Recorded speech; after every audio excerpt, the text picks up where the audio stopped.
You think you have friends? Think again. In the ruthless game of power, every handshake is a calculation, every smile a strategy. Machiavelli knew this better than anyone. Loyalty is a myth, alliances are temporary, and the moment you're no longer useful, you're discarded. The world isn't a dinner party, it's a battlefield. And if you still believe in true friendship at the highest levels of influence, you've already lost. Let's be brutally honest. No one is on your side. Not really. The people around you, colleagues, partners, even those who claim to care, are playing their own game. They're not evil, they're just human. And human nature is wired for survival, for advantage. The higher you climb, the more you'll see it. Every compliment is a probe, every favor an investment. Machiavelli warned us, men forget the death of their father more easily than the loss of their patrimony. Translation: loyalty dies the second interests change. History, politics, business, it's all the same. The friend who celebrates your success today could be plotting your downfall tomorrow. So ask yourself, are you still clinging to the fantasy of unconditional allies? Or are you ready to see the game for what it really is? Here's the uncomfortable truth. Everyone wears a mask. That coworker who laughs at your jokes, the mentor who gives you advice, the partner who swears loyalty, they could all be wolves in sheep's clothing, waiting for the right moment to strike. Machiavelli didn't just suggest this, he proved it.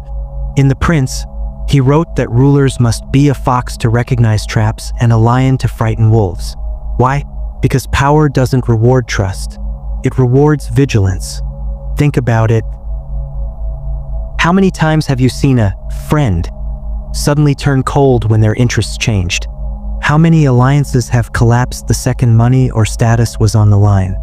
How many people have you yourself quietly distanced from when they were no longer useful? This isn't cynicism, it's reality. The higher you rise, the more you become a target. And the people closest to you, they're often the ones holding the knife. So what's the solution? Stop believing in friends. Start recognizing players. You want power? Then prepare to be alone. There's a reason kings sit on thrones, high up, isolated, looking down on everyone else. It's not just symbolism. It's the unavoidable truth. Power demands solitude.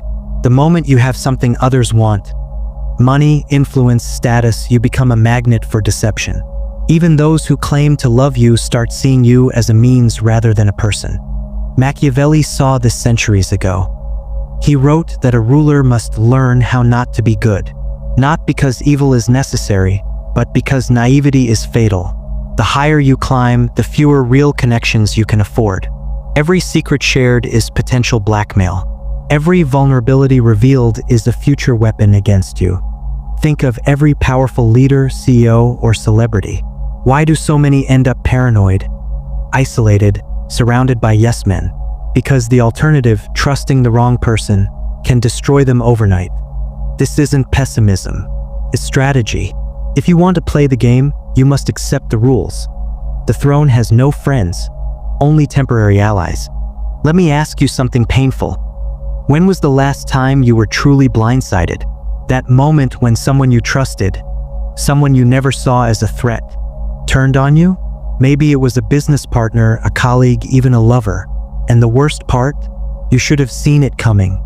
Machiavelli's coldest lesson is this: in power, there are no permanent allies, only temporary alignments of interest. The second those interests shift, so does loyalty. History proves it. Julius Caesar trusted Brutus.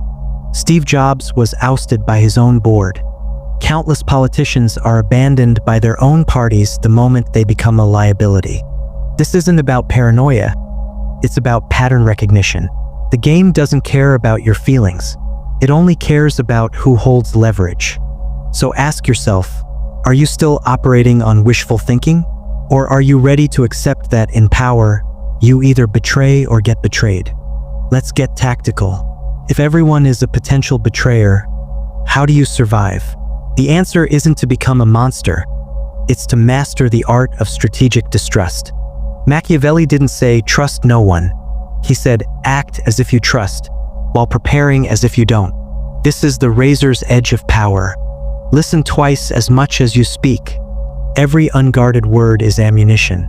Give favors, but never debts. Indebted people resent you. Indebted to you, they fear you. Keep your real plans hidden. Sunlight disinfects, but shadows protect. Think of it like poker. The players who last aren't the ones showing their cards. They're the ones who make others think they've seen their hand. This isn't about being cold. It's about being awake. Because in the game of power, the greatest threat isn't your enemies.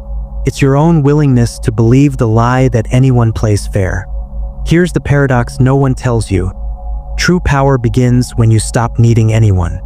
Machiavelli's most brutal insight wasn't about manipulating others. It was about outgrowing the need for allies altogether. Look at history's most formidable figures.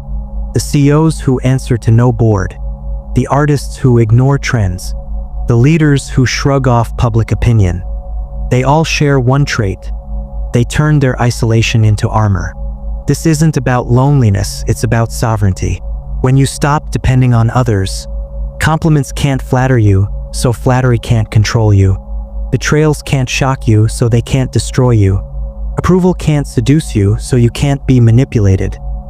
The game changes when you realize the strongest player isn't the one with the most allies. It's the one who doesn't need any. Now we arrive at the ultimate twist. Sometimes the most powerful move is to genuinely trust. Hear me out. Machiavelli's rules exist because most people are predictable, but true power lies in breaking patterns strategically. Consider, Warren Buffett built an empire on handshake deals. Nelson Mandela disarmed enemies with forgiveness. The Medici controlled Florence through patronage, not just fear. This isn't contradiction, it's mastery.